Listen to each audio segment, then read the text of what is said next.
서울 왔는데요. 사람들이 너무 많은 거예요.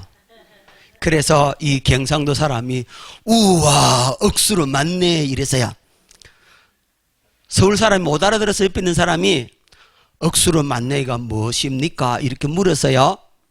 그랬더니 경상도 사나이가 하는 얘기가 예, 억수로 많네라는 말은 수두룩뻑뻑하다는 말입니다. 이랬어요. 여러분 알아들어요? 예. 옆에 있는 서울 사람이 못 알아서 수두룩뻑뻑하다는 말이 무슨 말입니까? 그러니까 예, 수두룩뻑뻑하다는 말은 쇠에 비렸다는 말입니다. 이랬어요. 쇠에 비렸다는 말 또 못 알아들어서 쇠에 비렸다는 말이 무슨 말입니까? 물었더니 예, 쇠에 비렸다는 말은 천지 빼까리란 말입니다. 제가 사투리를 쓸 테니까요, 여러분 이해를 해주시고 잘 알아들었으면 좋겠습니다. 사투리는 금방 안 바뀌잖아요. 죄송합니다. 옆 사람하고 인사 한번 하시겠으면 참자로 됐습니다. 당신은 새 언약의 일꾼입니다. 그렇게 인사하시기 바랍니다.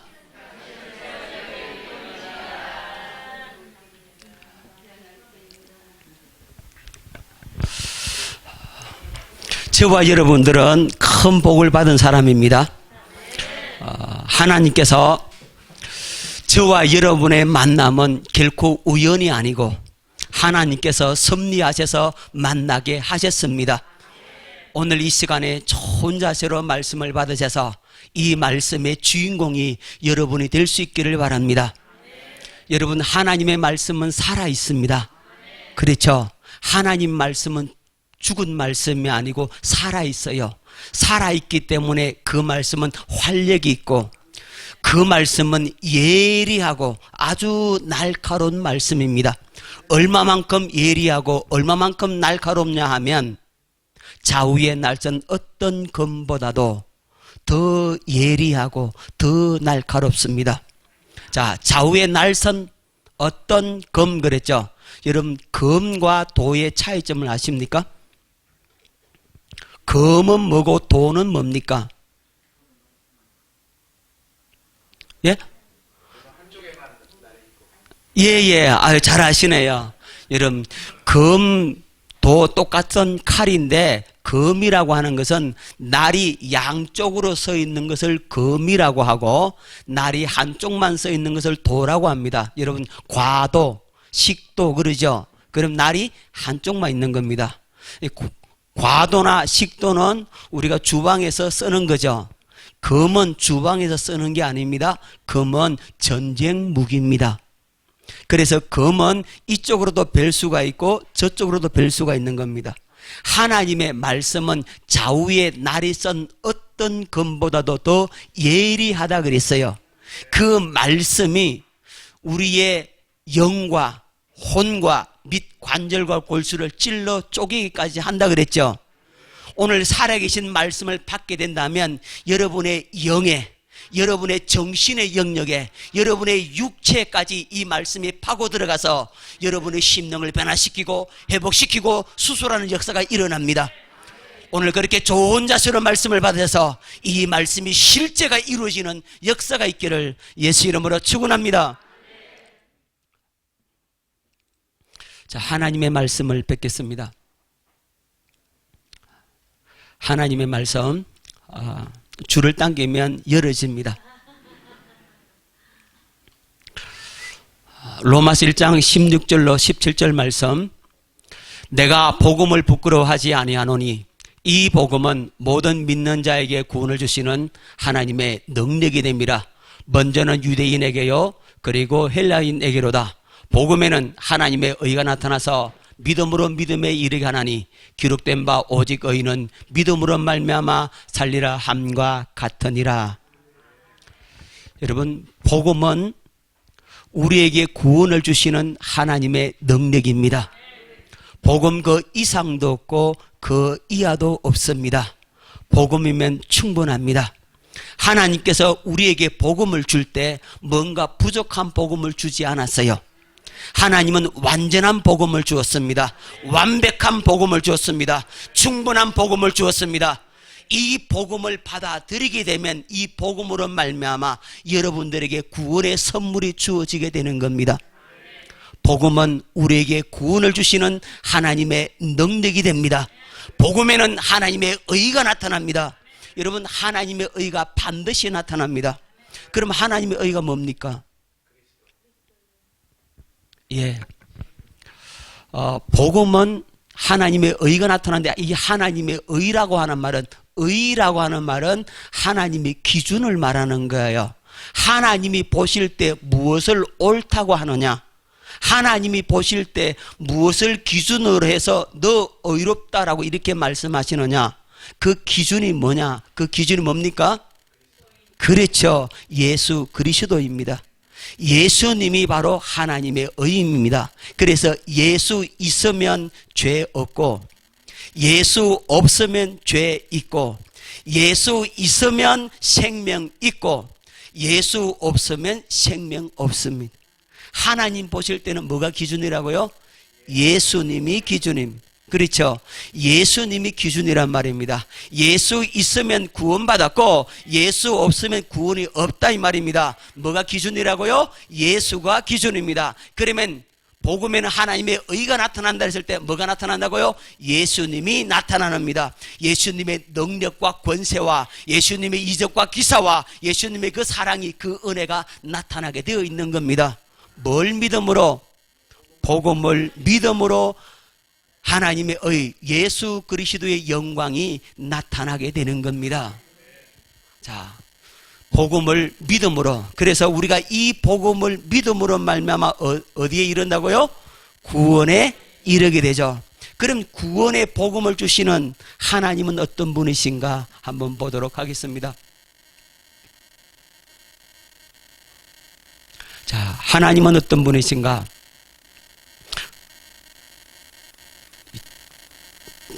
하나님은 전지전능하신 분이십니다. 여러분 다 아시죠? 하나님이 어떤 분이라는 것을 여러분 너무나 잘 아실 겁니다. 모든 것을 알고 모든 것을 할 수 있는 능력과 권세를 가지신 분이 바로 우리 하나님이십니다. 그런데 하나님이 전지전능하신 분임을 알기는 아는데 이걸 지식으로만 안다고요. 하나님이 나의 모든 사정과 형편과 처지를 아시고 저와 여러분의 머리카락 하나까지 다 헤아리 임하되시고 하나님에게는 불가능이 없는 분, 하나님은 전능하신 분임을 여러분 알고 있어요. 그런데 그 하나님을 무엇으로만 알고 있느냐? 지식으로만 알고 있기 때문에 문제입니다.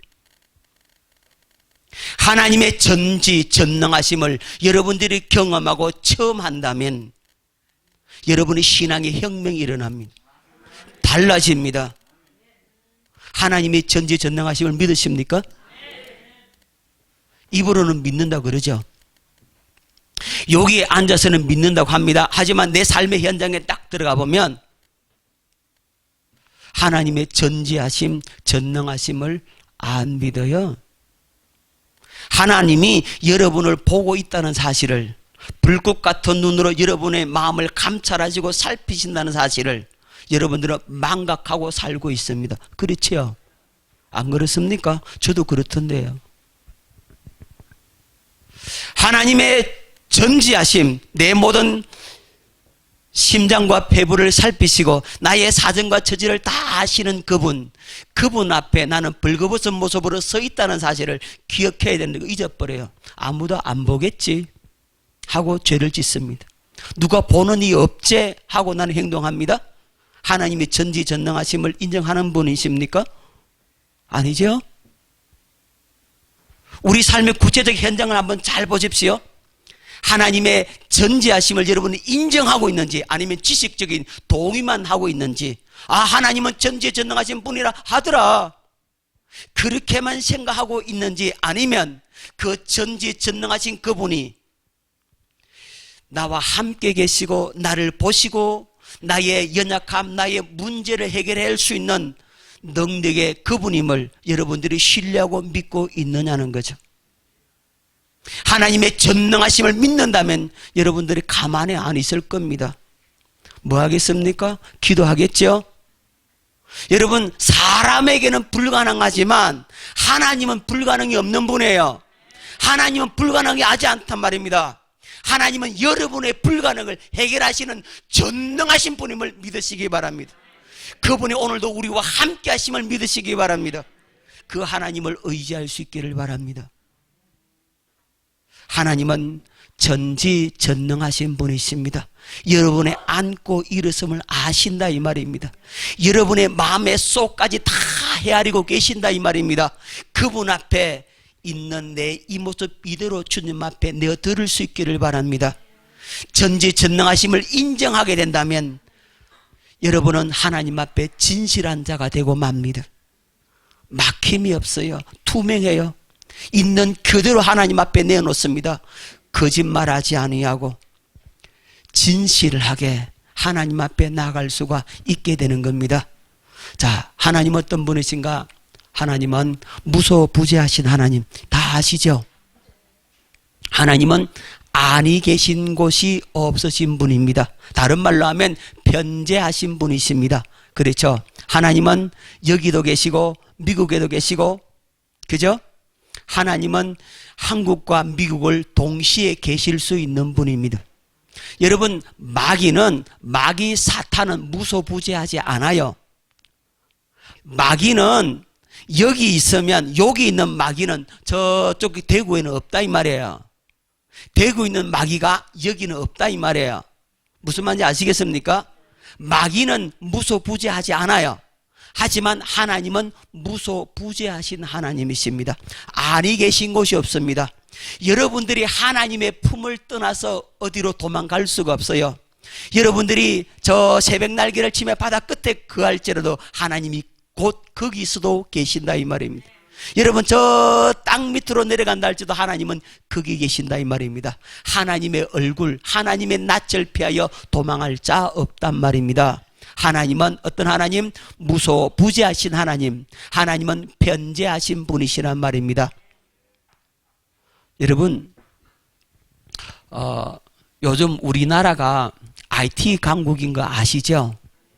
그러죠? 세계 최강 IT 강국, 인터넷이 가장 발달되어 있는 나라. 아무 데나 가서 그냥 휴대폰만 켜면 인터넷이 됩니다. 그렇죠? 언제나 어디서나 우리는 인터넷에 접속해서 정보를 받아볼 수가 있습니다. 참 세상이 편리해졌습니다. 그러죠?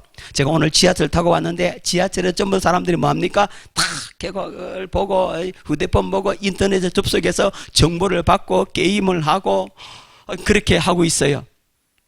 언제고 어느 때든지 인터넷에 접속할 수 있는 나라, 우리나라 좋은 나라 대한민국. 할렐루야. 자, 그런데요, 하나님도 그렇더라고. 여러분, 언제고 어느 때든지 하나님께 접속할 수 있더라고. 우리가 인터넷에 접속하듯이 하나님께 접속이 가능하더라고. 할렐루야. 여러분 앉거나 일어서거나 눕거나 화장실 가거나 무슨 일을 할지라도 하나님은 거기 계시더라고. 내 삶의 현장에 하나님은 계시더라고. 내가 무슨 일을 하든지 언제나 거기에, 언제나 그곳에 주님은 계시더라고. 하나님이 무소부재하시다라고 하는 것은 여러분이 언제고 어느 때든지 하나님을 만날 수 있다는 말입니다. 하나님께 접속해서 하나님께 구해서 하나님으로부터 응답을 받을 수 있더라는 거죠. 하나님은 무소부재하신 하나님이십니다. 그걸 믿을 수 있기를 바랍니다. 그 하나님을 가까이 의식하고 느끼는 훈련을 계속할 수 있기를 바랍니다. 하나님이 없어요. 누가 없어요? 하나님 없어요. 여러분의 의식 가운데 삶의 현장에 주님 없어. 그게 문제란 말입니다. 여러분, 마르틴 루터의 일화에 이런 얘기가 있잖아요. 마르틴 루터가 종교교육을 하면서 얼마나 말이 힘들은지 몰라. 너무너무 고통스러워. 다 포기하고 다 죽 처져가지고 이젠 더 이상 못 해먹겠다. 할 수가 없다 이 말입니다. 그래가지고 낙심에 빠져서 절망에 빠져가지고 움츠러져 있는데 자기 부인 아내가 하얀 소복을 입고 대성통곡을 하는 겁니다. 여보 여보 여보 왜 울어 왜 울어? 이 부인이 하는 얘기가 하나님이 죽었대요. 하나님이 죽어서 내가 슬퍼서 그렇게 운다고 통곡하는 겁니다. 하나님이 죽었어요. 하나님을 죽었어요. 통곡하고 있으니까 아니 이 사람아 하나님 죽기는 왜 죽어? 하나님 살아계신데 하나님 우리와 함께 하잖아. 하나님 안 죽어서 정신 차려 이 사람아. 그랬더니 이 부인이 정색을 하고 대듭니다. 하나님 살아계시다고? 하나님이 살아계신데 당신 왜 그러고 있냐고. 하나님이 살아계신데 당신 왜 그렇게 절망에 빠져 있냐고. 하나님이 살아계신데 왜 그렇게 낙심해서 움츠러들어서 뒤로 물러가 침눈에 빠져 있냐고. 거기서 마르틴 루터가 충격을 먹은 겁니다. 아 맞다 하나님 살아계시지. 그래서 종교개혁을 끝까지 잘 힘써 밀고 나갔다라고 하는 일화가 전해져 내려오고 있습니다. 하나님은 살아계십니다. 우리와 함께 하십니다. 이곳에도 계시고 여러분의 삶의 현장에 계시고 언제고 어느 때고 그 하나님을 만날 수가 있고 그 하나님의 도움을 받을 수 있는 위치에 하나님은 언제나 있습니다. 그 하나님께 가까이 나아가시고 그 하나님을 의식하는 저와 여러분 될 수 있기를 예수 이름으로 축원합니다. 세 번째로 하나님 어떤 분이신가? 하나님은 창조주이십니다. 이것도 다 아시죠? 너무나 잘 알고 있죠? 하나님은 천지 만물을 창조하셨다 그랬죠? 보이는 세계도 만드시고 보이지 않는 영적 세계도 창조하시고 하나님은 보이는 세계와 보이지 않는 세계와 하늘과 그리고 땅과 땅 아래 모든 만물을 다 만드신 분이십니다. 이 창조론이 얼마나 중요하냐 하면 창조론이 없으면 여러분 구원론이 없는 겁니다. 구원론이 있으려면 창조론이 반드시 있어야 합니다. 그러니까 창조론이 빠진 구원론은 다 가짜입니다. 다 거짓말이에요. 자기가 만들지 않았는데 어떻게 고칩니까? 여러분 요즘 인공지능 로봇을 사람들이 개발합니다. 그렇죠? 인공지능 로봇. 어떤 과학자가 인공지능 로봇을 아주 정밀하게 세밀하게 만들었어요. 그래서 이 박사는 그거 만들었다고 너무 감격해서 기뻐하고 있는 겁니다. 그런데 이 로봇이 고장이 나서 인공지능 로봇이 고장 났는데 이 로봇을 고칠 수 있는 사람은 누구입니까? 그렇죠. 이 로봇을 만든 사람만이 이 로봇을 고칠 수가 있어요. 그렇죠. 우리 사람은요 그 로봇보다 엄청나게 더 정교하고 더 세밀하고 확실한 인공지능을 가진 자유의지를 가진 하나님의 피조물이란 말입니다. 그런데 이 인간이 고장이 나서 그러면 누구만이 고칠 수 있습니까? 그렇죠. 우리를 만드신 창조주 하나님만이 우리를 고칠 수 있다 이 말입니다.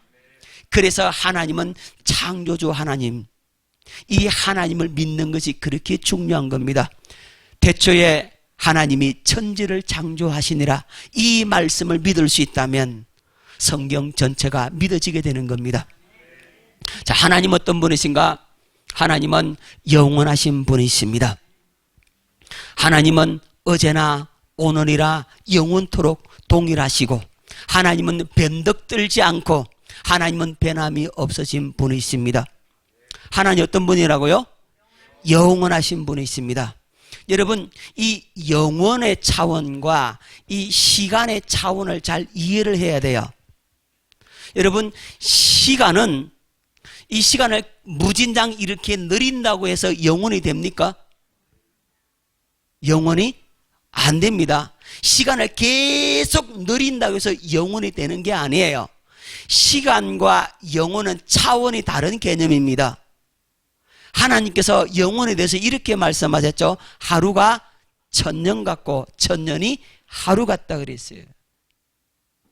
그러니까 시간과 영혼의 차원은 차원이 다른 개념임을 여러분들이 알고 있어야 돼요.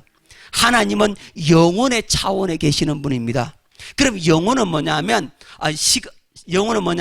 이 시간, 과거와 현재와 미래, 이게 시간이잖아요. 이 시간의 틀을 벗어난 그 세계, 시간을 포함하면서도 시간을 벗어난 그 세계가 바로 영혼의 세계라 이 말입니다.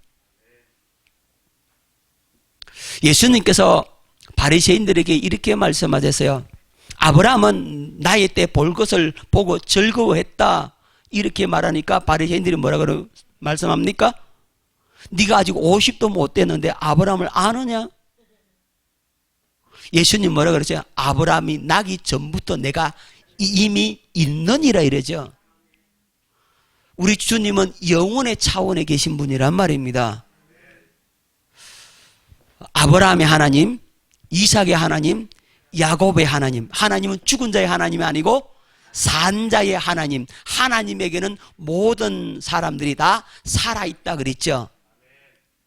지금 이 영혼의 차원에서 하나님이 저와 여러분을 보시는 겁니다. 영혼의 차원에서 보면 나의 과거와 현재와 미래를 하나님은 한꺼번에 볼 수가 있어요. 내가 지금 죽어서 어떻게 될 것이라는 사실을 하나님은 이미 지금 보고 있다 이 말입니다. 어떤 차원에서? 영혼의 차원에서 보기 때문에 그래요. 그러니까 이 시간, 과거와 현재와 미래, 이 시간을 틀을 벗어난 그 세계, 이걸 다 포함하면서 가지고 있는 세계가 바로 영혼의 세계인데, 이 영혼의 차원을 여러분들이 잘 이해할 수 있기를 바랍니다. 그렇다면 과거와 현재와 미래를 하나님은 영혼의 차원에서 나를 보고 계신다. 이 사실을 여러분 꼭 기억할 수 있기를 바랍니다. 여러분 사도 요한이 요한계시록을 썼는데 이 시공간의 차원에서 어디로 올라갑니까? 하늘에 열린 문이 있는데 영혼의 세계로 올라가죠. 여러분 요한계시록을 보면 시간적인 순서에 의해서 기록되어 있지 않아요. 왜 그렇지 않냐면 이 사도 요한이 본대로, 야 요한아 저기 봐라, 저거는 과거고 이거는 현재고 이거는 미래다. 과거를 봤다가 미래를 봤다가 현재를 봤다 왔다 갔다 하니까 요한계시록이 그냥 이게 시간적인 순서가 없이 그냥 그렇게 기록되기 어렵단 말이죠. 왜? 본 순서, 내가 보니, 내가 또 보니, 계속 내가 보니, 나 이거 봤다 저거 봤다 이렇게 요한계시록 기록되어 있잖아요. 영혼의 차원에서 본 순서대로 기록되기 때문에 그래서 요한계시록이 시간적인 순서에 의해서 기록이 안 된 거란 말이에요. 그 말은 영혼의 차원이 그렇다는 얘기입니다.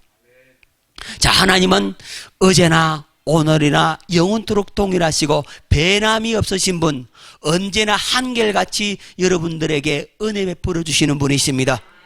자, 영혼의 하나님이라고 했을 때 이 과거와 현재 미래, 이 미래를 틀을 벗어난 영혼의 차원에서 우리에게 은총을 베푸셨는데 그게 뭐냐면 영원한 속죄를 이루어놨단 말입니다. 여러분, 그래서 영원한 속죄를 이루어 놓았다라고 했을 때 그 영원한 속죄는 여러분의 과거 지은 죄, 현재 짓고 있는 죄, 미래 지을 죄까지도 이미 예수님께서 십자가에서 속죄를 이루어 놨어. 믿습니까? 영혼의 차원에서 속죄를 이루어놨기 때문에 우리가 엄청난 은혜를 입은 겁니다. 하나님은 영원하신 분이십니다. 하나님은 언약의 하나님. 어떤 하나님요? 말씀하시고 말씀하신 대로 이루시는 하나님. 약속하시고 약속하신 대로 성취하시는 하나님. 하나님은 인생이 아니시니 시건치 아니하신다 그랬어요. 하나님이 하신 말씀은 반드시 이루신다 그랬습니다.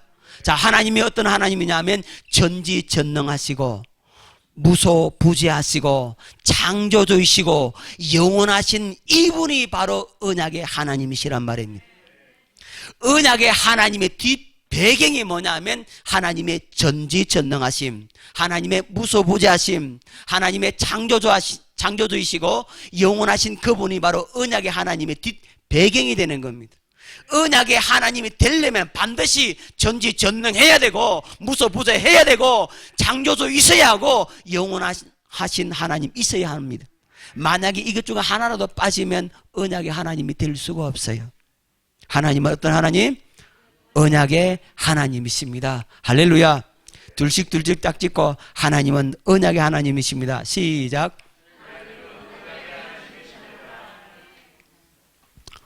자, 이 언약의 하나님께서 천지 만물을 창조하셨습니다.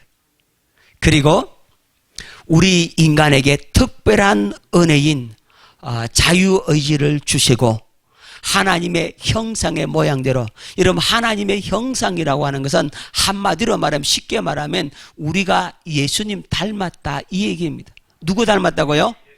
예수님 닮게 만드는 겁니다. 여러분 장갑은 이 손 모양을 만들죠, 그죠?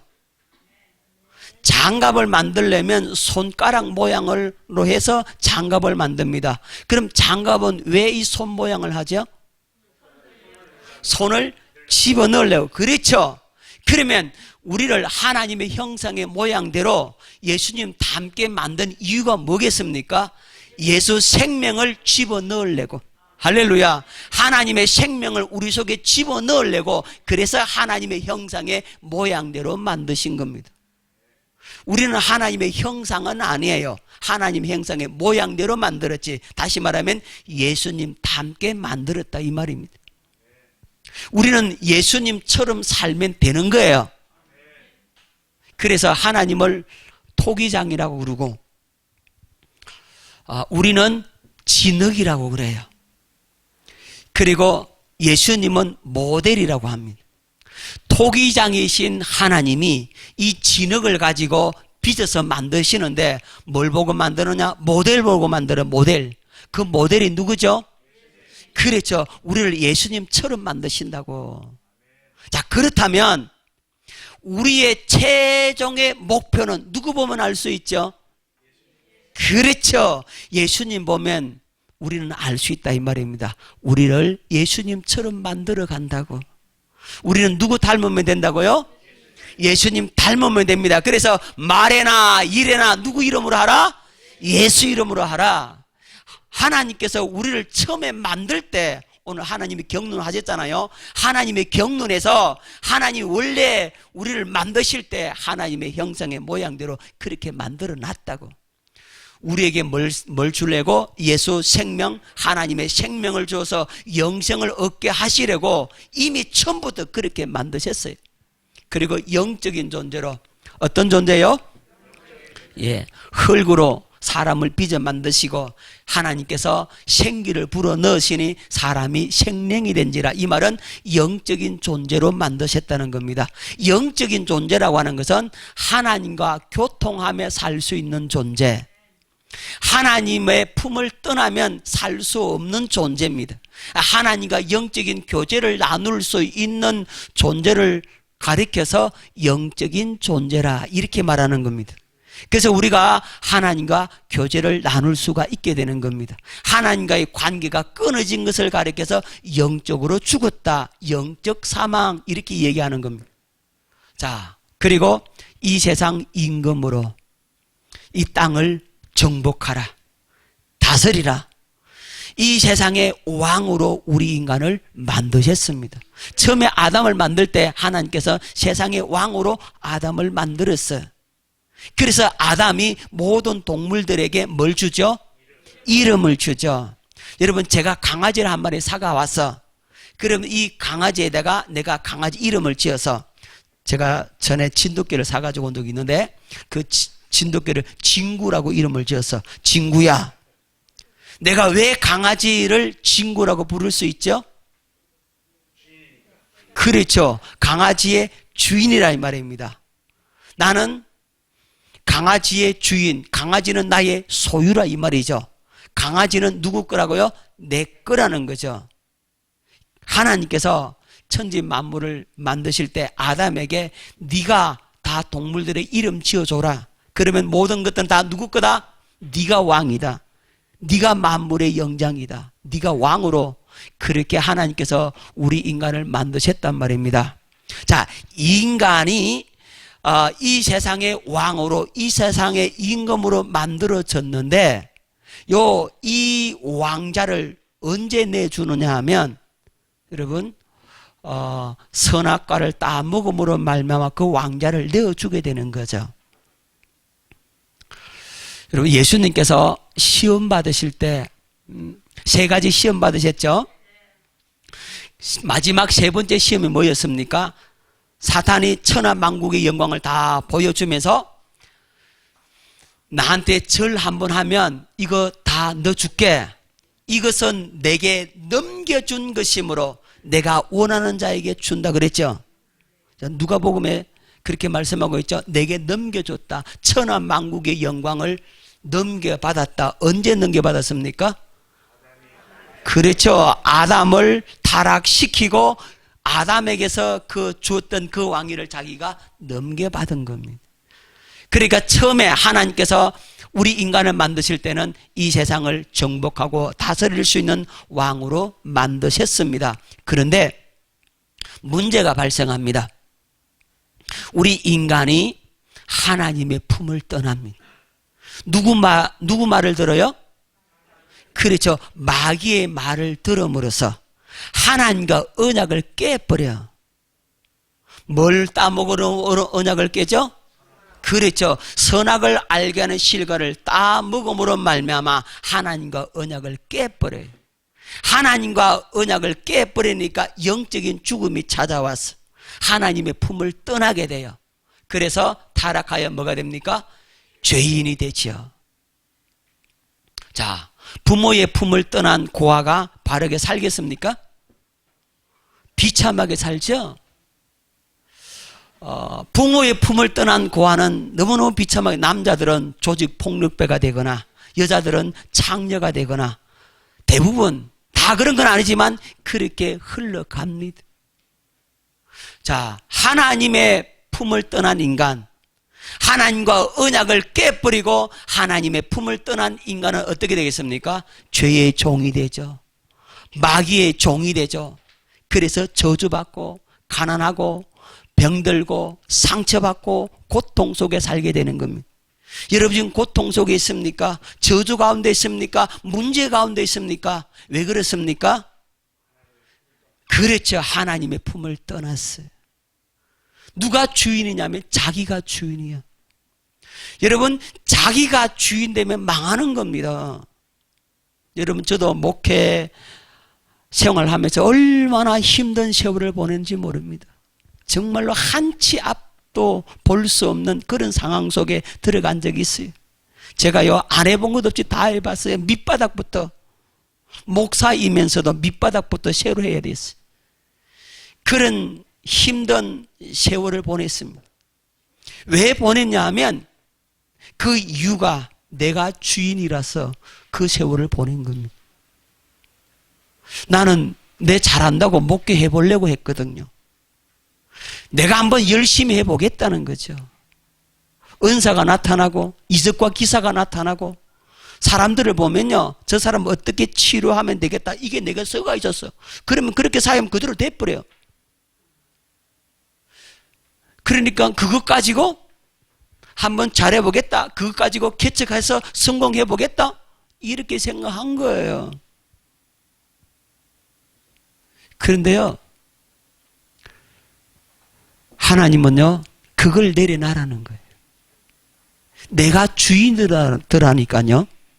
내가 주인이니까 주님이 일을 못 하시는 겁니다. 전도 무지무지 했어요. 그냥 노방에 길거리 가가지고 그냥 부여잡고 그냥 복음을 제시하면 그 사람 뒤집어집니다. 아, 너무너무 좋아요. 아, 그래요. 예수 영접합니다. 그러면 그 사람 교회 와야 될 거 아니에요. 안 와. 거짓말하고 떠나가.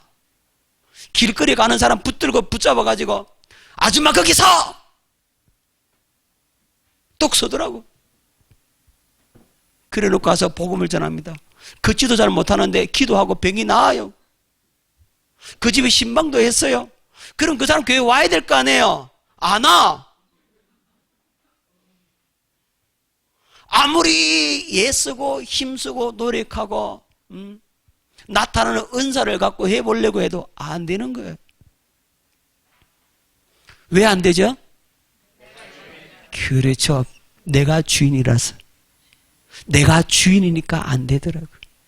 네 잘한다면 해봐라. 제가 이 천국 복음을 접하면서 다 내려놓은 겁니다. 다 내려놔 버렸어요. 나는 아무것도 없어요, 지금. 아무것도 몰라요. 바보예요, 이제.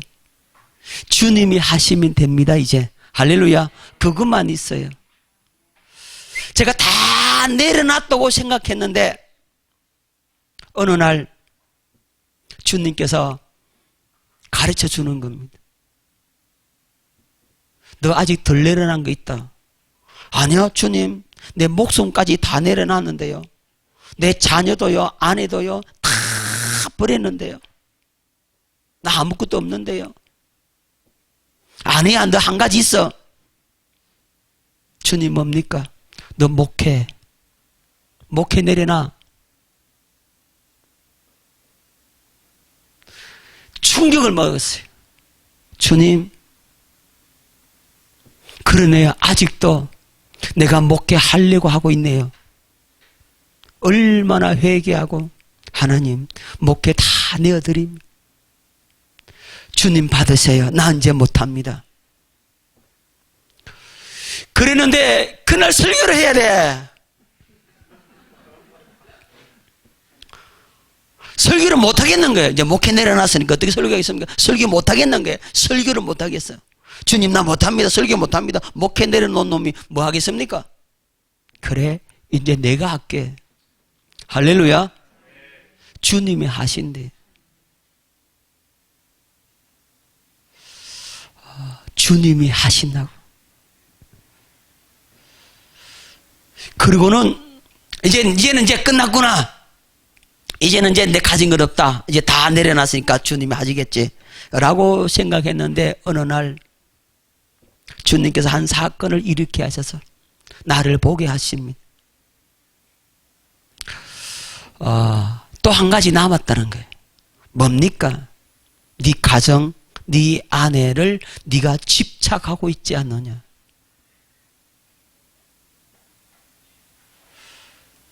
저는요, 딴 사람 아무도 없어 집사람만 있으면 돼요. 다른 사람 다 은혜 못 받아도요, 집사람만 은혜 받으면 저는 성공한 거예요.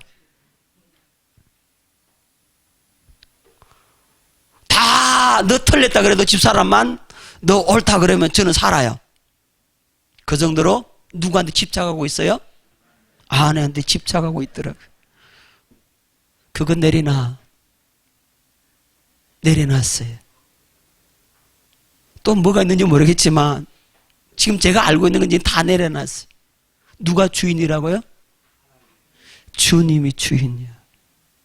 그래야 사는데 주님의 품을 떠나서 내가 주인 되니까 나는 망하더라고요. 우리 목사님께서 저희 교회 오셨을 때는요, 제가 아직도 내게 남았고 아직도 복음에 완전하게 들어가지 못했고 그때 오셨어요. 이제 거기에서 이사를 해서 다른 쪽으로 이사를 갔거든요. 이사를 가고 나서 하나님께서 부흥을 많이 주셨어요. 지금은 요즘 좀 재미나요. 그래도 이 코로나 시대에 그래도 지난주에 또 한 명이 등록을 하더라고요. 너무 감사하잖아요. 어쨌든 다 내 것 갖고 있으면 망하는 겁니다. 내 것 갖고 살면 여러분 망하는 겁니다. 아담과 하와가 왜 망했느냐 하면 지가 하나님 되려고, 지가 한번 살아보겠다고, 스스로 한번 살아보겠다고, 그래서 망한다 이 말입니다. 하나님의 품을 떠난 인간, 자기가 주인 되면 그래서 죽게 되는 겁니다. 하나님과의 관계가 끊어지게 되고 영적, 육적, 영원한 사망이 오게 되는 겁니다. 자, 여러분, 그래서 죽으면 뭘 받고요?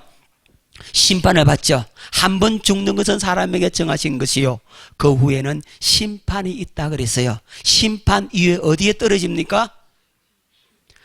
지옥에 떨어질 수밖에 없는 것이 우리 인간의 운명이었습니다. 그런데 말씀하시고 말씀하신 대로 행하시는 어떤 하나님? 언약의 하나님께서 누구를 사랑하셨습니까?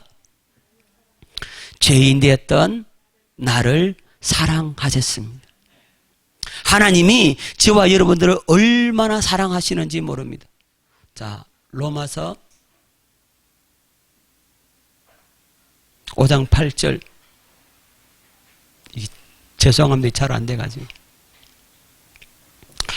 우리가 아직 죄인 되었을 때 그리스도께서 우리를 위하여 죽으심으로 하나님께서 우리에 대한 자기의 사랑을 확정하셨느니라. 이 말씀 잘 알죠? 너무나 잘 아시죠? 저도 이 말씀 너무 잘 압니다. 그런데 어느 날 이 말씀을 묵상하는데, 이 말씀을 읽는데 그날은 다르게 보이더라고.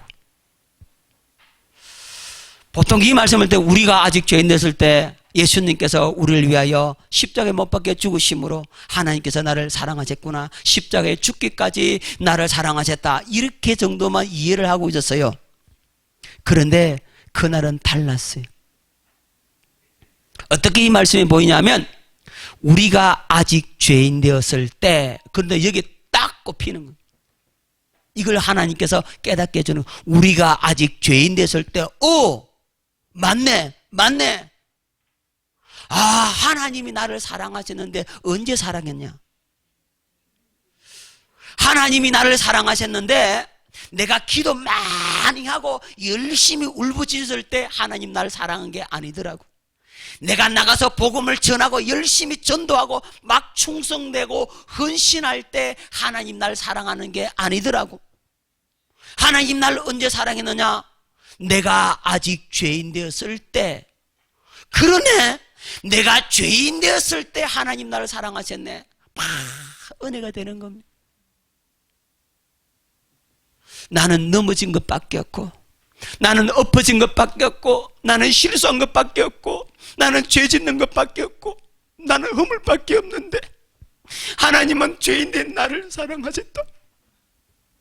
그런데요, 얼마나 그 사랑이 감격한지 모르겠더라고. 나는 주님의 사랑을 얘기를 못해. 눈물이 났어. 그것만 입만 벌리면 그 사랑이 밀려와 버리니까, 주님이 그 마음을 주니까 십자가만 생각만 해도 눈물이 나요. 우리 주님이 나 같은 죄인, 내가 죄인 되었을 때, 내가 엎어지고 자빠지고 실수하고 죄짓고 악에 빠졌을 그때 주님이 나를 사랑하셨더라고. 기억하십시다. 그때 주님이 나를 사랑하셨습니다. 우리를 사랑하셨습니다. 할렐루야.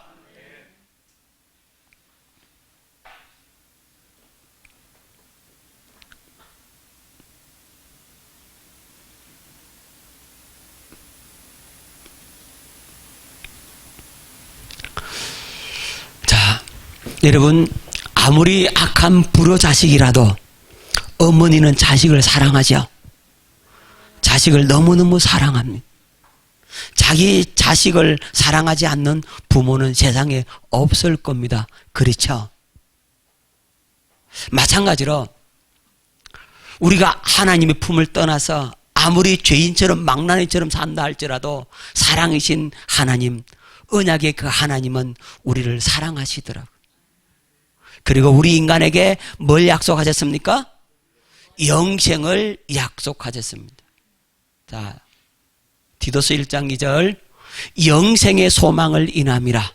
이 영생은 거짓이 없으신 하나님이 영원한 때 전부터 약속하신 것인데, 영원 전에 우리에게 뭘 주겠다? 영생을 약속을 해놨더라고. 자, 요한일서 2장 25절, 그가 우리에게 약속하신 약속이 이것이니 곧 영원한 생명이니라. 여러분, 영생이 뭐죠? 또요.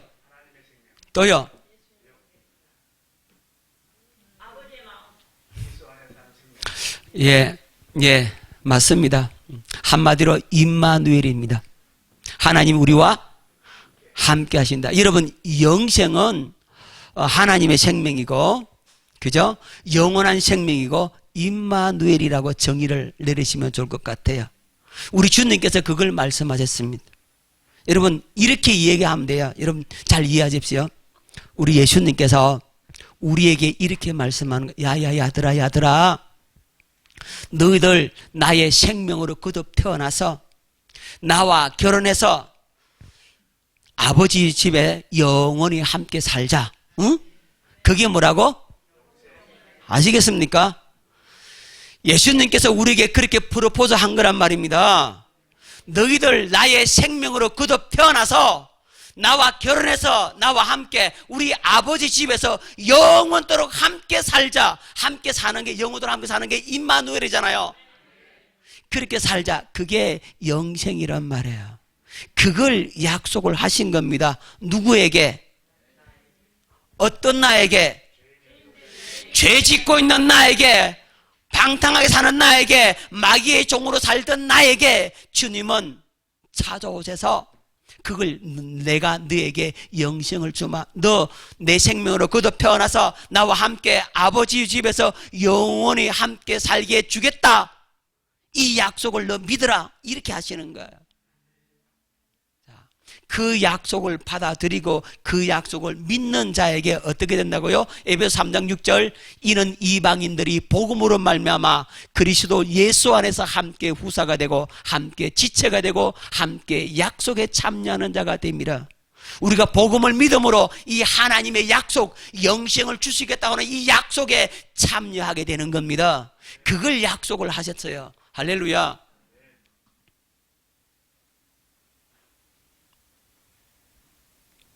자, 하나님께서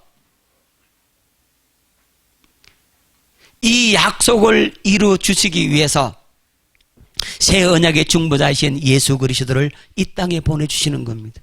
우리에게 영생의 약속을 이루어 주기 위해서 새 언약의 중보자이신 예수님을 이 땅에 보내주셨습니다. 자, 히브리서 9장 15절, 이를 인하여 그는 새 언약의 중보니 이는 첫 언약 때에 범한 죄를 속하려고 죽으사 부르심을 입은 자로 하여금 영원한 기업의 약속을 얻게 하려 하심이라. 영원한 기업의 약속이 영생의 약속이잖아요. 그걸 우리에게 주시려고 예수님께서 이 땅에 새 언약의 중보자로 오셨습니다. 그래서 예수님은 하나님과 맺은 언약을 깨버리고 하나님의 품을 떠나 마귀의 종으로 살고 죄의 종으로 살고 문제 가운데 살고 자기가 주인이라고 여기고 사는 인간을 사랑하시고 불쌍히 여기셨습니다. 그래서 하나님과 절대로 깨지지 않는 새 언약을 주시기 위해서, 하나님의 생명으로 거듭남을 주시기 위해서, 영생을 얻도록 해주시기 위해서, 영원한 천국을 누릴 수 있도록 해주시기 위해서 우리 예수님께서 십자가에 못 박혀 피 흘려 죽으사 뭘 이루시고? 영원한 속죄를 이루어 놓으셨습니다. 히브리서 9장 12절, 염소와 송아지 피로 아니하고 오직 자기 피로 영원한 속죄를 이루사 단번에 성소에 들어가셨느니라. 아멘. 영원한 속죄를 이루시고, 그리고 3일 만에 예수님은 죽은 자 가운데서 부활하셨습니다. 예수님이 왜 십자가에 못 박혀 죽으시고 부활하셨다고요?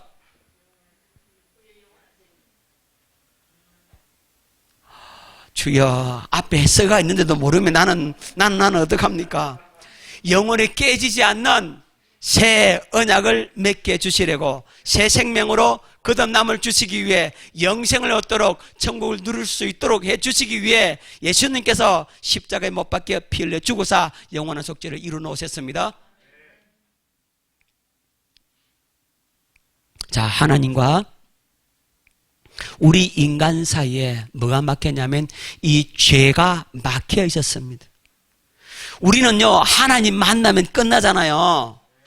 하나님 만나면 문제 다 해결되는데 하나님 못 만나서 문제거든. 그래서 하나님 만나려고 우리 인간이 노력을 하죠.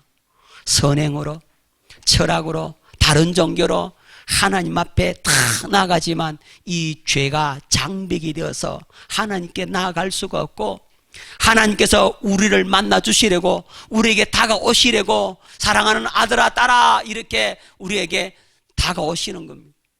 긍휼로 은혜로 다가오신다 할지라도 뭐가 가로막혀서? 죄가 장벽이 되어서 가로막혀서 하나님께서 우리에게 올 수 없다 이 말입니다. 그런데 예수님께서 십자가에 못 박혀 피 흘려 죽으심으로 뭐 되셨다고? 화목 제물 되어 주심으로 하나님과 우리 사이에 막힌 죄의 장벽을 허물어 떨었습니다. 자, 로마서 3장 25절. 이 예수를 하나님이 그의 피로 인하여 믿음으로 말미암는 화목 제물로 세우셨으니 이는 하나님께서 길이 참으시는 중에 전에 지은 죄를 간과하심으로 자기의 의로우심을 나타내려 하심이니, 하나님이 예수를 무슨 제물로 삼으셨다? 화목제물로. 요한일서 2장 2절, 저는 우리 죄를 위한 화목제물이니 우리만 위할 뿐 아니라 온 세상의 죄를 위하심이라. 하나님과의 관계를 바르게 해주는 제사가 화목제인데, 예수님께서 구약의 5가지 모든 제사를 다 완성하심으로 하나님과 우리와 막힌 모든 죄의 장벽을 허물어뜨려 주셨습니다. 할렐루야.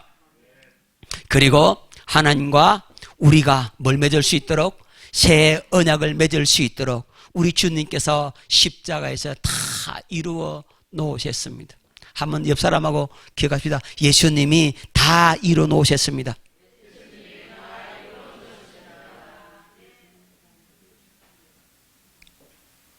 자, 예수님은 부활하신 후에 하늘로 성천하시고, 그리고 보혜사 성령님을 보내주시는데 누구에게 보내주시느냐 하면 이 복음을 믿는 자들, 이 사실을 믿는 자들, 우리에게 영생을 주시기 위해서, 영원한 생명을 주시기 위해서 예수님께서 십자가에 못 박혀 피를 죽으시고 3일 만에 부활하셨다는 이 사실, 이 주님의 약속을 믿는 자들, 이 복음을 믿는 자들에게 주님은 보혜사 성령을 보내주시고 하나님과 뭘 맺고? 새 언약을 맺어서 뭘 얻게 하신다? 영생을 얻어 천국을 누릴 수 있도록 해 주시는 겁니다. 여러분, 어떻게 구원받아요?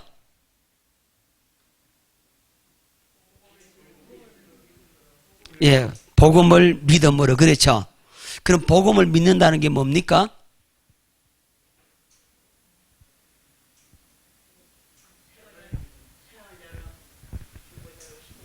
예, 새 언약을 믿음으로 구원을 얻는다. 그죠? 맞죠? 그럼 여러분 물었겠습니다. 여러분, 새 언약을 맺어야 구원받는다 그랬는데, 여러분, 하나님과 언약 언제 맺었습니까?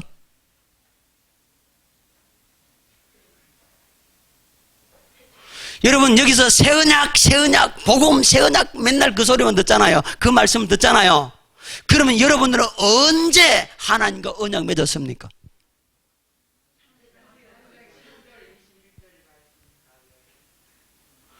그 말씀은 약속이고, 그렇게 해주겠다는 약속이고, 여러분이 개인적으로 하나님과 언제 언약을 맺었냐고요.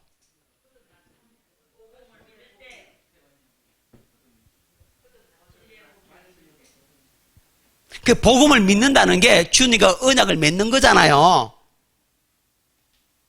큰일 났네. 여러분, 이스라엘 백성들을 향해 사람들이 뭐라고 말합니까? 언약의 백성이라 그러죠. 선택받았다 그랬죠. 이스라엘 백성은 하나님과 뭐 맺었습니까? 언약을 맺었잖아요. 그래서 이스라엘 백성들은 하나님과 언약을 맺었기 때문에 언약의 백성이라고 하는 겁니다. 여러분, 우리가 구원받는 게 예수님이 십자가에 내 죄 때문에 죽어서 그거 믿어 죄 사함 받고 구원받았다, 그거는 반쪽짜리밖에 안 되는 겁니다. 그게 완전한 복음이 아니고, 우리가 구원받는 것은 하나님과 우리와 뭘 맺어야 언약 받는다고? 새 언약 맺어야 구원받잖아요. 그러면 주님과 여러분은 언제 언약을 맺었냐 이 말이에요. 큰일 나네. 구원받은 사람 아무도 없네. 그 물과 성령으로 언제 어떻게 거듭나냐고. 거듭나기 위해서는 하나님과 언약을 맺어야 거듭나는데 언제 언약 맺냐고. 주여.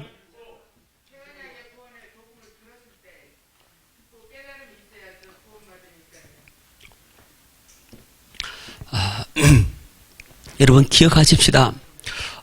새 언약 그런데 하나님과 우리와 언약을 맺음으로 우리가 구원받습니다. 저희 교회 보십시오. 우리 교회는 세를 얻어가 살아요. 그러니까 그 건물 주인이 제가 아닙니다. 우리도 33평밖에 안 돼요. 조금만 해요. 그런데 그 건물 제 게 아니에요. 그 건물은 제 것이 아닌데 저는 제 것처럼 써요. 왜 제 것처럼 씁니까? 그렇죠. 주인하고 계약 맺었단 말이죠. 나는 주인에게 한 달에 월 얼마씩 꼬박꼬박 주고 있어. 보증금 얼마에 월 얼마 꼬박꼬박 주니까 주인은 아무 말도 안 하는 겁니다. 왜? 나는 언약을 성실히 지켰다 이 말이죠. 계약을 맺었기 때문에, 계약했기 때문에 그 건물은 내가 마음대로 쓰는 거란 말입니다. 그렇죠? 여러분, 만약에 그것이 아니고 나 주인하고 아는 사이라서 이 건물 쓰고 있어. 주인하고 아는 사이, 주인이 나보고 이 건물 쓰라고 해서 나는 써. 만약에 그렇다고 한다면 다른 사람들이 와서 야, 김 목사 그 건물 내놔. 왜? 주인이, 나는 주인하고 더 가까운데 주인이 나보고 이 건물 쓰라고 해서 내놔. 그럼 저는 쫓겨납니다. 맞아요? 틀려요? 맞죠? 그런데 지금 내가 주인과 계약을 맺은 상태에서 다른 사람이 야, 김 목사 그 건물 내놔. 내가 왜 주는데? 나 주인하고 잘 아는 사이야. 나보고 이 주인이 건물 쓰라 그래서 그럼 나는 너 계약서 보자. 그럴 거예요. 저는 나 주인하고 계약 맺어서 계약서 딱 내놓을 겁니다. 계약서. 자, 계약서 여기 있다 봐. 나보고 쓰라 했지? 무슨 소리 하냐? 그렇게 말할 수 있습니다. 여러분, 구원받는 거 새 언약을 믿니 뭐니 가잖아요. 그게 한마디로 말하면 하나님하고 나하고 언약 맺는 겁니다. 아까 영생의 약속한다 그랬죠? 그 영생의 약속이 뭡니까? 예수님께서 너 하나님 생명으로 거듭 태어나서 나와 하나 되어서 나와 결혼해서 아버지 집에서 영원토록 함께 살자. 예수님하고 우리가 뭘 맺는 겁니까? 결혼 언약. 예수님은 신랑이고 나는 신부라 이 말이에요. 그래서 언약을 맺기 때문에 내가 구원받는 거예요. 여러분, 죄 사함이 곧 구원이다. 아니에요. 이미 영원한 속죄를 일어났다고. 그걸 믿고서 주님과 뭐 맺어야 된다고? 그 주님과 언약을 맺어야 구원받는다라고. 그게 복음이라면, 그게 새 언약의 복음이란 말이에요. 그러면 여러분들은 언제 주님과 언약을 맺었느냐 이거죠. 언제? 맺었습니까? 안 맺었습니까?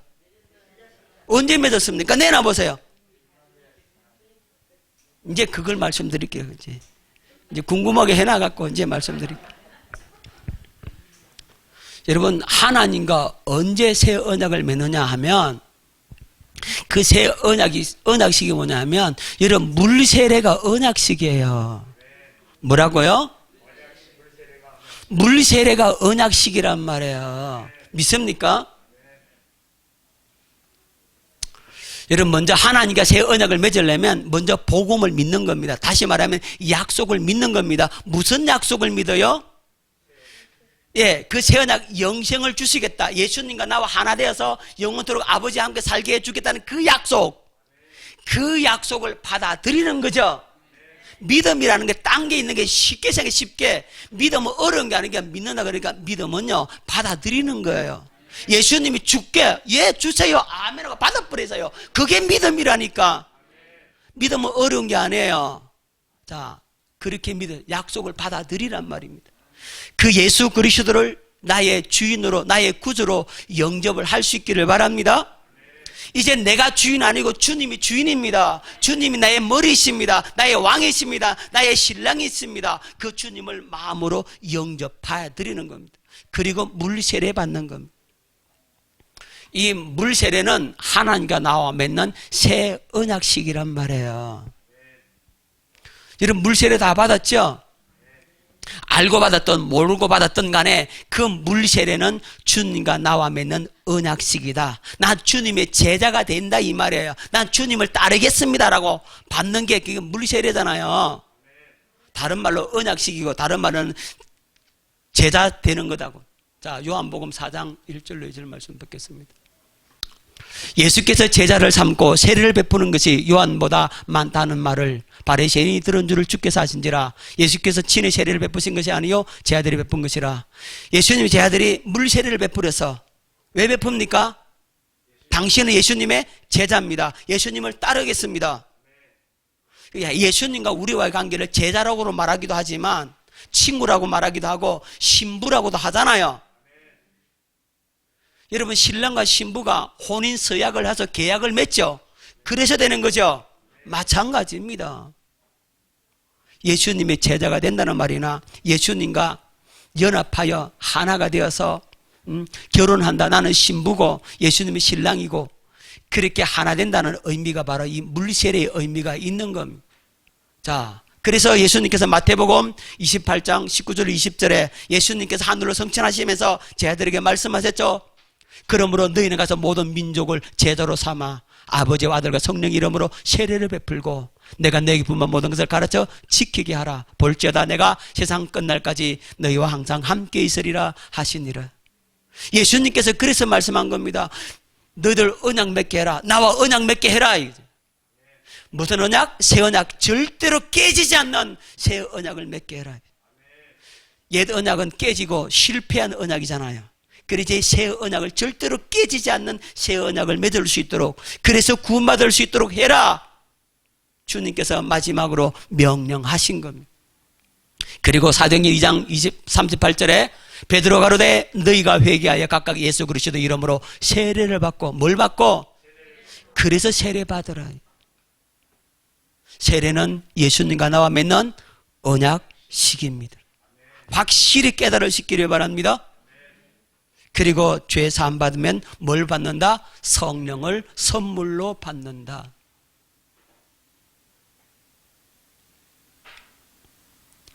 자, 물세례가 뭐라고요? 다시 한번, 예수님과 연합하여 하나 되는 영적인 결혼식이 바로 물세례다. 기억할 수 있기를 바랍니다. 호세아 주여.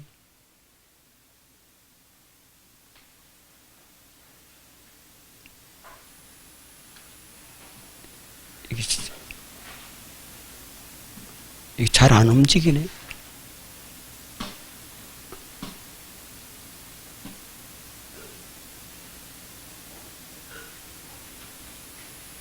자, 호세아 2장 19절로 20절. 내가 네게 장가들어 영원히 살되 공의와 정의와 은총과 긍휼의 여김으로 네게 장가들며 진실함으로 네게 장가들리니 네가 여호와를 알리라. 우리 예수님이 우리한테 뭐 들겠다? 장가들겠다 그랬어요. 자, 고린도후서 11장 2절에는 내가 하나님의 열심으로 너를 위하여 열심을 내노니 내가 너를 정결한 처녀로 한 남편인 그리스도께 드리려고 중매함이로다. 이런 사도 바울이 고린도 교회 성도들을 향해서 내가 너희들 중매했다. 누구한테 드리려고? 예수님의 신부로 너희를 중매했다. 이렇게 말씀하고 있는 겁니다. 시간이 저만큼 가버렸네요. 빨리 해야 되겠네. 할 거는 많은데. 자, 빨리 넘어가도록 하겠습니다. 자, 물 세례 받고, 그리고는 내가 주인 되어 산 죄를 회개하는 겁니다.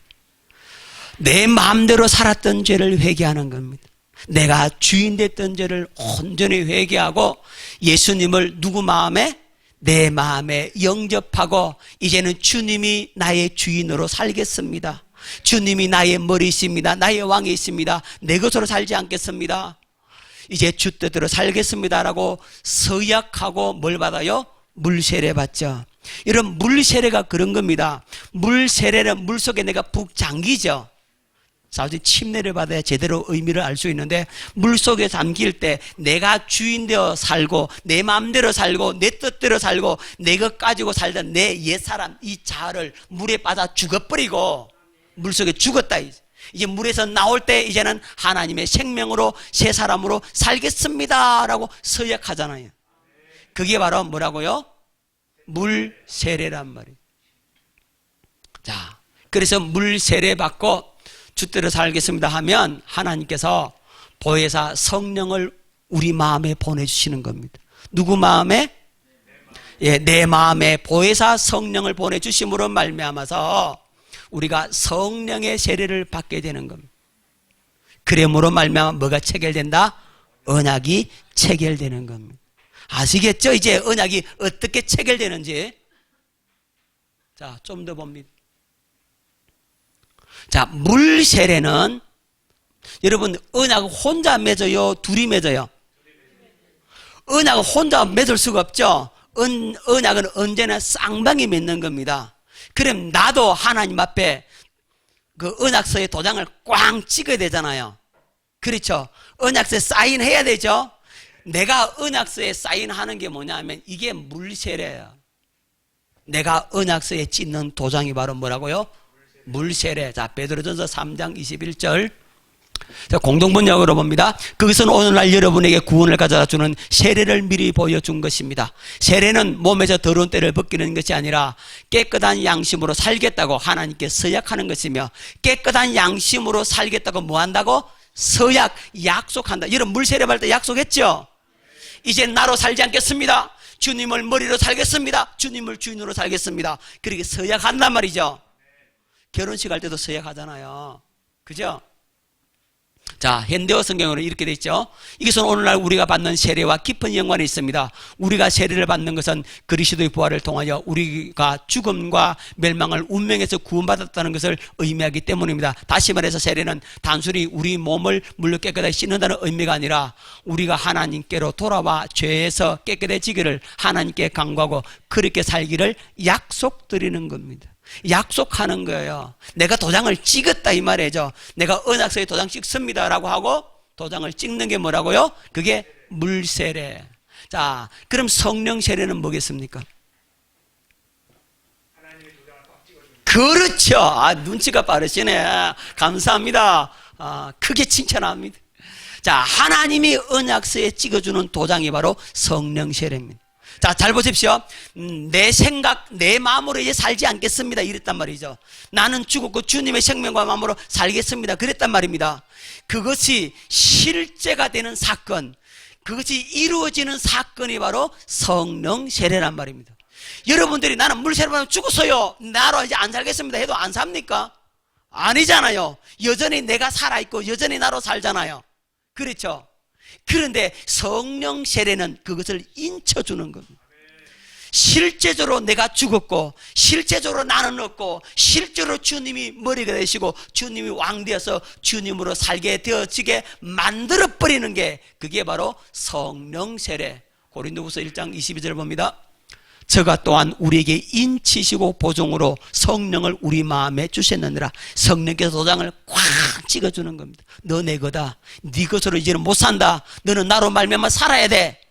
그렇게 살 수밖에 없도록 만들어주는 것이 무슨 세례라고? 성령 세례. 그래요. 그래서 베드로가요, 예수님이 십자가에 잡혀 돌아가시니까 3번 부인하죠. 그렇죠? 3년 반 동안 그렇게 훈련을 받았잖아요. 훈련 적게 받았습니까? 최고의 서성 밑에서 최고의 교육을 받았잖아요. 하루 1시간씩 아니라 24시간 예수님과 먹고 자고 동고동락하면서 예수님이 실습까지 시켜주면서 그렇게 제 아들을 훈련시켰잖아요. 그뿐만 아닙니까? 예수님께서 직접 보여주죠. 물고기 2마리와 보리떡 5개로 5,000명을 먹여줘. 야, 너희들 나눠줘. 예수님의 생생한 기적의 현장에 그들이 있었습니다. 예수님 풍랑을 잔잔케 해서 물리를 끌었어요. 죽은 자를 살려요. 이 맹인의 눈을 뜨게 만들고 중풍병자를 일으킵니다.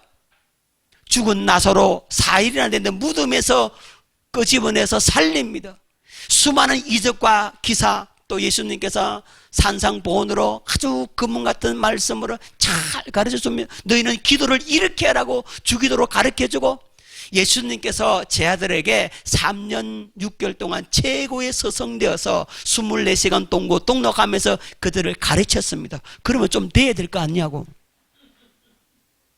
그렇잖아요. 사람이 가르친 게 아니고 예수님이 직접 데리고 다니면서 실습까지 시켜가면서 그렇게 훈련을 시키고 가르쳐 줬는데 좀 돼야 되잖아요. 그런데 예수님 잡혀가니까 예수님 모른다고 부인하더라고. 부활하는 예수님 만나줍니다. 그래도 부활하신 예수님을 만나도 도망을 가더라고. 야들아 나 이제 물고기 잡으러 간대이. 경상도 사들어 나 물고기 잡으러 간대이. 그러니까 우리도 가게다. 다 따라갑니다. 다 도망가더라고. 그런데 언제 바뀌느냐? 오순절 날에 성령 세례 받으니까 달라지더라고.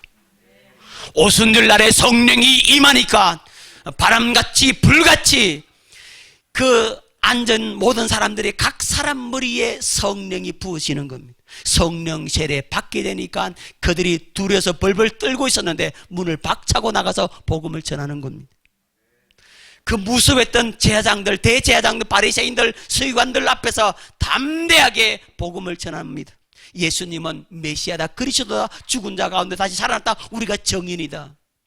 베드로가 그래서 설교했더니 3,000명씩 5,000명씩 회개하고 돌아옵니다. 무엇으로요? 성령 세례. 언약이 성취됐다 이 말이에요. 하나님의 생명으로 거듭 태어났다 이 말입니다. 예수 이름이 그들과 함께 한다 이 말입니다.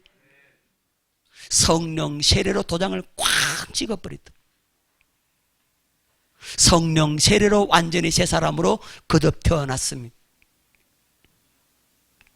이제 성령 세례로 내가 새 사람으로 태어나서 거듭 태어나서 영생 얻어서 천국을 누릴 수 있는 삶을 살게 되는 겁니다. 여러분, 이제는 예수님을 여러분의 마음의 주인으로 모시는 삶을 살게 되고 주님 주시는 힘과 능력으로 살게 되고 성령의 가르침과 인도받는 삶을 살게 되는 겁니다. 말이나 일이나 예수 이름으로 살게 되고 주님의 영광을 나타내는 삶을 살게 되어져 버리는 겁니다. 내가 노력해서 사는 게 아니라 성령 세례 받으니까 하나님과 언약이 체결되어지니까 언약이 완성되어지니까 그렇게 살게 되어져 버리더라는 거죠. 3년 반 동안 그렇게 훈련으로서 안 되던 게 성령 세례 받으니까 그 3년 반 동안 훈련 받은 게 다 생각나는 겁니다. 그게 살아나는 겁니다.